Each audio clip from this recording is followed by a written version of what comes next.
Барлығыңызға қайырлы күн достар. Менің каналыма қош келдіңіздер. Бүгін біз 2 минутта дайын болатын торт жасаймыз. Бар жоғы 4-ақ ингредиент кетеді. Өте жеңіл, жұмсақ, балаларға өте қатты ұнады. Видеоны соңына дейін қараңыздар.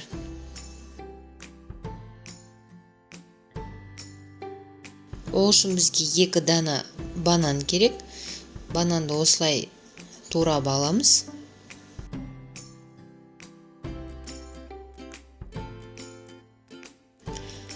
Қайнатылған сгущенка, яғни вареный сгущенкамызды және оның үстіне қаймағымызды.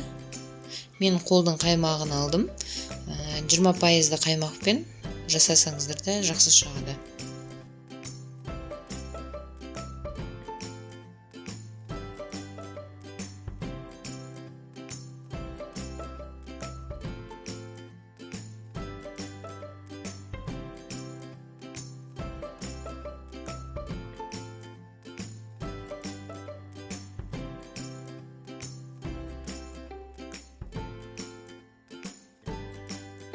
Жақсылап араластырамыз.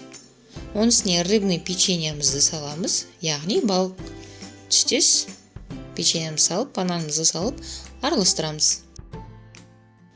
Дайын болған салмамызды 24 диаметрлі формамызға салып,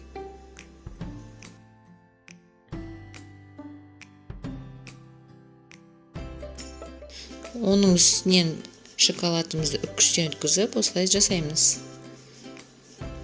Дайын болған тортымызды 3 сағатқа мұздатқышқа қоямыз.